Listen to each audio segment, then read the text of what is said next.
your storm station forecast with meteorologist Malcolm Byron. I remember it well. This time 24 hours ago, the sky had more of a congested appearance. We were looking for these type clouds, cumulus, to grow tall into cumulonimbus. That would be the thunderstorm cloud. And right now, 86 degrees at Metro Airport.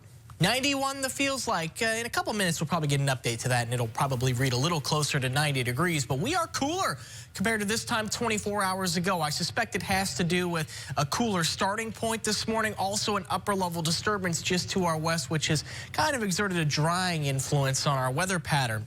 So that's where the upper-level disturbance is positioned now, over Lake Charles. And you can see even some showers out in that part of the world. Now, closer to the capital region, sunshine. We are seeing more of a congested sky off to the south, and that's based on this satellite imagery showing some of these bubbling clouds near Morgan City, Houma. So we'll see if the radar becomes a little more active in that direction in the next couple of hours. But to get storms, I think we generally need to see temperatures at or above 93 degrees. Very similar to yesterday, and some of us may struggle to get there. There is a look at temperatures over the next 12 hours, and you can see low to mid-90s is a possibility there around peak heating, and as a result, we may pop the lid on the atmosphere. But I think we will see storms fewer in number today, especially because of the delayed onset due to the rain. So here's a look at Futurecasts. Doing a good job picking up on that activity in southwest Louisiana now. And then as we move into the afternoon, we start seeing the radar bubble up just a little bit. But notice the coverage of these storms is a lot less than it was yesterday.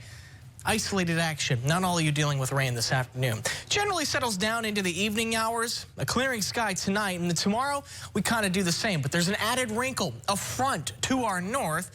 We'll take the clock into the afternoon. We're seeing the isolated development locally, but in northern Louisiana and southwest Mississippi, there is a greater coverage of storms. And then at night, they press south. So we have isolated storms in the forecast tomorrow evening across the capital region. So if you have any Friday evening plans, just something to keep in mind, but it's not going to be a washout. And then that front settles into the region on Saturday, stalling out over the region. And with enough moisture present, I think we might pop the lid on the atmosphere and see a slightly greater coverage of storms than locally. So what's new to the storm station forecast as of this noon hour? Today, slower warm up, a touch cooler as a result.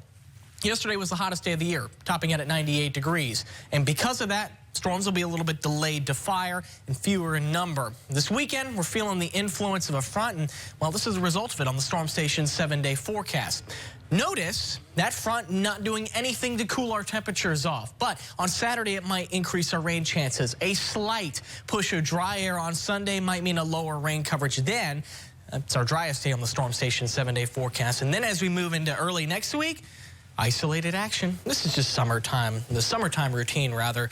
We're late July going into August. Give it a couple months, we'll start to get into fall and eventually winter. But for now, summer not going away. Oh yeah, summer, summer, summer. And you know, there was some pretty heavy gusts of winds yesterday too in certain areas. I know a lot of people lost power. And a ton of lightning too. Yes. And heavy rain. There was that flash flood warning from EBR down into Ascension Parish. I mean, some spots, we're talking hot spots here, saw up to 3 inches yesterday. Don't know that we're necessarily going to see a repeat of that today on such a wide scale, but some of the storms this afternoon could be gusty and will produce some locally heavy rain. Yeah, that's why you get the storm station app. That's right. All right. Well, thanks for watching WBRZ News 2 at noon.